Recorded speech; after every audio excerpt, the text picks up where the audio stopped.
I'm going to say a bit of a bucket list moment. Now, I'm going to be interviewing now. We're going to call it On the Couch like I do when I'm back at my own house.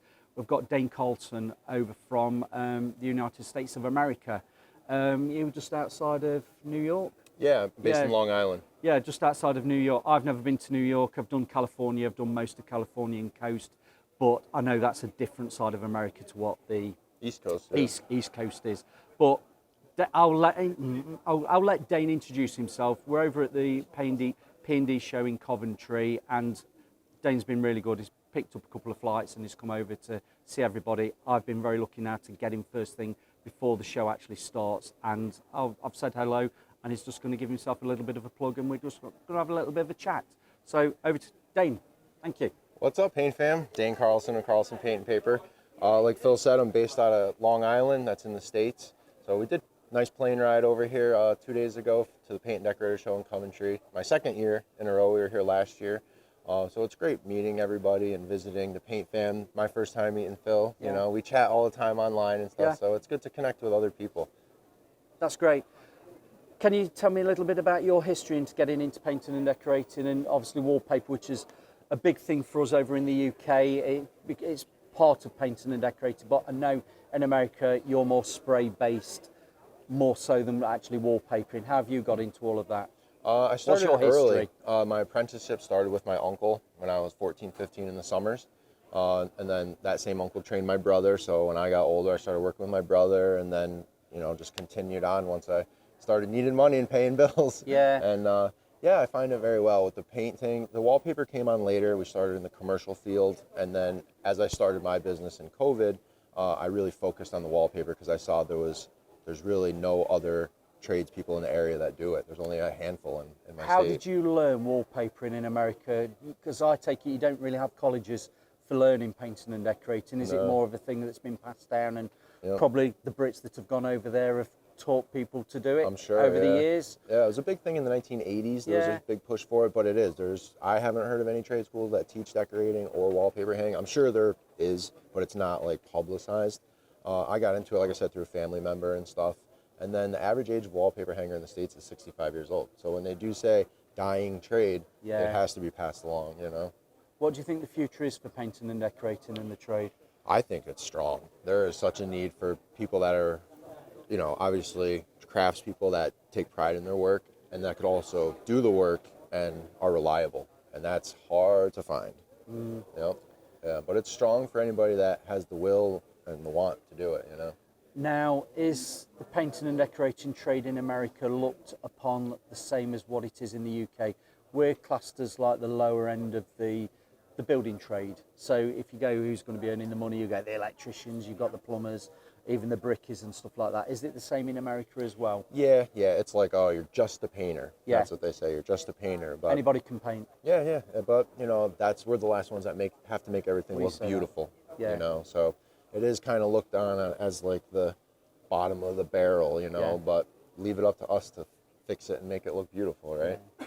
So while you're in the UK, are you seeing anything different than what you get in America when you've gone around the show? I know you were here yesterday. We briefly said hi. Are you seeing, is it quite funny that you're seeing stuff like Benjamin Moore paints over here that you've got more in America, but is it interesting to see what paints we do have over here? Because do you have Caporal and things like that? No, I've only seen like more European paints. Little Green and stuff like that. They actually have a spot. They're in Connecticut as well too, so it goes both ways. Yeah. So the UK paints are starting to come over there, but no, it's totally different. Like the emulsions and what you know, the enamel mist coats and everything like that. It's different over here. The plaster, you guys deal with a lot of plaster stuff. I think what it is, we have plaster on walls that's a plaster skin. You call it drywall, we just call it plasterboarding. And I think this is where I'm going to say about PVA. I've got a thing about people putting PVA onto bare plaster walls now. I get a lot of comments from people in America, and I know what they're on about because your PVA is different to our PVA. Our PVA is polyvinyl acetate, and I believe your PVA is polyvinyl acrylic, which is a primer for wall surfaces. Bare wall, yeah. Yeah, we don't use it because PVA, polyvinyl acetate, is alkali resisting, and you can't put an alkali resistant. Let me get that right. PVA isn't an God, that would kill me. It's early. Yeah, it's early. Sorry, it is. I've been out since 7:30. PVA isn't an alkali resisting product, and a plastered surface is an alkali surface. So that's where you get different. That's where you got the difference. Whereas in America, people say, "Oh yeah, you can put PVA onto drywall," and think, "Yeah, you can," but for us, it's that difference of the alkali surfaces reacting, and that's why we don't. And I'm going to say to you, you don't put PVA onto bare plaster. But I know this difference is because you've got different building techniques. Yeah. That is all I probably feel like it's a different. lot. Yeah, with the plaster and stuff, like I feel like it's more put them up, you know, and plastering takes a while. Takes a lot longer than just putting up a piece of board. So I feel like it's a lot more intricate you know, over here. Do you do anything? I mean, as a Beckwith decorators trade, we'd think nothing of if somebody wanted to put coving up, which is what you have, crown mouldings. Do you do anything like that, or is it just that's more of a specialised trade over there as well? The carpentry, I kind of stay away from anything carpentry related. I just stick to the paint and the paper. Because is your crown moulding more wood based then? Yeah. Because ours is plaster based over here. Yeah, they don't form it, like smooth it and do all that. Yeah, it's wood. You just go to the store, you buy it, and you nail it up, or they mill it in whatever shape you want. And to be fair, that's another trade altogether. And 100%. How many trades do you want under your belt when you probably really concentrate on one of your own? The van has enough painting stuff in it. We don't need nail guns and everything else on top of it. Just to finish up, because we're going to be queuing up in a minute, what would you like to see happening with the UK side of painting? There's plenty on the spot of this. Just quickly think about something.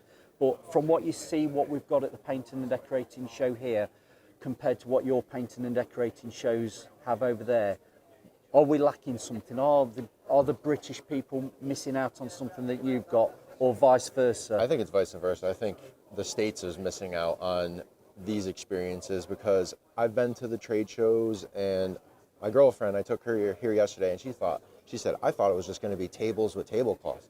She didn't expect the big walls and the signs and everything. So in the States, it's very 6-foot table. Yeah. Put your thing on it, and you know it's just a big round room with a bunch of guys standing there. Yeah. It's a lot more lively. I don't know what it's like in America. I know America's big. I've been to Vegas, so I know what the halls are. IFW, yeah. I'll say, and I'll put my neck on the line, these sorts of venues, for somebody to have a small stand can be thousands of pounds. Oh, extremely expensive. Your bigger stands that have got a lot of, merchandising, publicity, stands, you know, backdrops and things like that, could be into tens of thousands of pounds for people, which is obviously a big outlay, and only big companies can really foot the that little cost. the little guy, you know, Isn't that's a going to big really expense. get the opportunity to do it. But this is just 2 days, 2 days in the calendar of a year. It's a busy show, and people like you are coming over from America to see it, which is great. Because we know flights aren't cheap. Accommodation in the UK is not, well, I'll say accommodation is not cheap. It probably is to you compared to what the accommodation is over there. Yeah, I find it actually it's pretty similar what we're dealing with in the price wise and stuff. What price exchange rate are you getting? It's like, I think it's what, like our dollar is $1.50 or you know, it's 75% or something like that. So yeah, my dollar 1.5. Yeah, something like that. Obviously the euro is worth more. Yeah. Right? Yeah. So, but I don't feel it too much in the wallet, especially with the food and stuff. We're getting gouged in the States when you go out to dinner and stuff like that. It's crazy. It almost makes you not want to go. So when we were out last night and stuff, you're like, oh, it's not too bad. The beers and stuff are priced good. So yeah, it makes up for maybe the Airbnbs. And now I saw you on social media last night. Did you go for an Indian? Yeah, we did. Is that the same sort of Indian as what you'd get over in America? Yeah. I think it was a little more authentic because I was watching somebody else's YouTube. He said, if it's spicy, it should melt your mouth off. Yeah. You shouldn't be able to pronounce the name of the restaurant. Yeah. So that's what I looked for, and it was delicious. Yeah. No, it hit all three. It's one of our national dishes now. Yeah. Yeah, it's booming. It's a big population. Yeah, it's good. It's good diversity in the UK. Right, thank you very much. I'm going to shake your hands. All right. It's great talking to you. I'm going to see him again on social media. We're going to be wandering around the show. I'm going to probably bump into him again as we're going round. But thank you very much, Dane. Thanks for taking the time to speak to me. No worries. It's been much appreciated. Thank you. Bye. Cheers again.